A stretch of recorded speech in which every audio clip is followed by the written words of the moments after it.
Der Titel meiner Ausstellung ist Einer glänzt weniger, und da ich mich eben mit Dynamiken, zwischenmenschlichen Dynamiken beschäftige und viel mit Skulptur und Video arbeite, habe ich mir gedacht, dass ich sozusagen eine Gegenüberstellung dieser unterschiedlichen Arbeitsweisen auch mache und dann versuche, eine Art Spielfeld im Raum zu kreieren. Die Ausschreibung ist damals im ersten Lockdown gekommen. Das war irgendwie, habe ich mir gedacht, gut, mit was beschäftige ich mich gerade oder was beobachte ich? Und was dann mir sehr nahegelegen ist, waren so Familiendynamiken oder auch Dynamiken in Freundschaften, wie sich sozusagen unterschiedliche Persönlichkeiten mit diesem Thema auseinandersetzen, wo deren Motivationen herkommen, was dahinter steht, Haltungen, die sich verschieben können immer wieder oder ändern. Und dazu habe ich dann meine Ausstellung sozusagen konzipiert. Die skulpturalen Arbeiten sind dann neu entstanden sozusagen. Das war ein sehr langer Prozess, weil ich immer sehr lange beobachte und dann weitermache. Und da geht es viel um Stabilität finden, Stabilität im Außen finden oder im Innen finden mit sich selbst. Wie bringe ich Innerlichkeiten nach außen? Das versuche ich dann auch immer mit den Materialien ein bisschen ins Tageslicht zu bringen oder wie ich auch arbeite oder die Arbeitsweise, der ganze Prozess. Also ich arbeite mit Zement vor allem und Marmorkies, aber auch Wachs und Metall.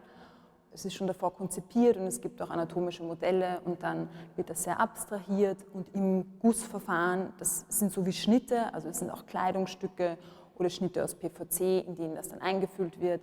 Dann werden die Teile zusammengepresst oder eben nochmal geformt während des Abbindungsprozesses und dann zusammengesteckt.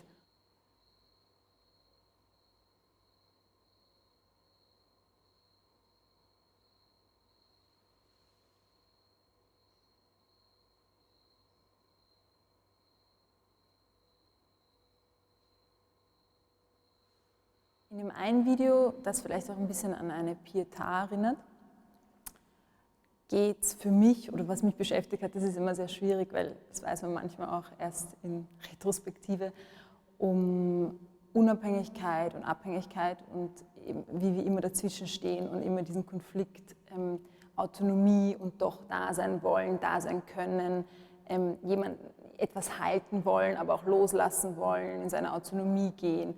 Und einfach versuchen, diese Spannung irgendwie darzustellen. Und das ist eben ein sehr, sehr langsames Video.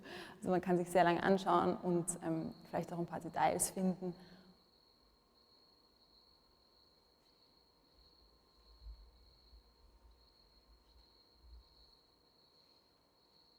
Ein Versuch ist es immer, die skulpturalen Arbeiten oder die Figuren, die Skulpturen irgendwie eine Verbindung zu den Videos zu schaffen, beziehungsweise die sind sozusagen wie ein Teil des Videos oder Beobachter, vielleicht von außen, vielleicht gehören sie dazu, wir wissen es nicht oder ich weiß es nicht oder vielleicht weiß man es irgendwann mal.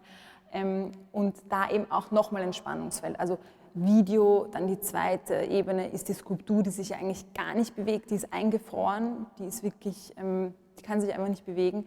Dann die Animation, wo langsam, aber nur ganz langsam man eine Art von Belebung oder Lebendigkeit sieht.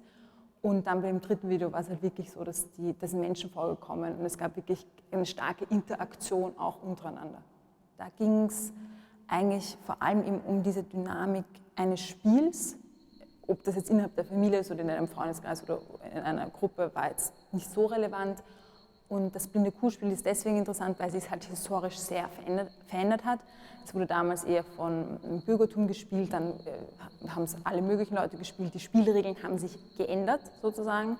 Und das war so ein bisschen der Ausgangspunkt. Und dann zu sehen, was entsteht da eigentlich zwischen den unterschiedlichen Protagonisten. Und das war wieder sehr spontan eigentlich. Also der Rahmen war das blinde Kuhspiel in einem Wald.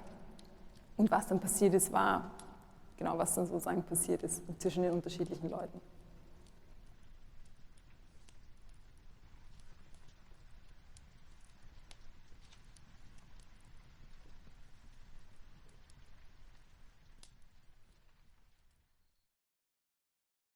Die Absolventinnen der Angewandten wurden eingeladen, Ausstellungskonzepte zu übermitteln für eine Einzelausstellung im MAK, die sich mit Klimakrise und Corona-Krise befasst haben. Das ist uns stark aufgefallen, dass diese Themen relevant waren, zum Beispiel das Stornieren von Flügen oder die viele Screentime im Internet beziehungsweise auch Familienkonstellationen oder unterschiedliche Meinungen, mit denen sich auch Antonia Rippel-Stefanska befasst.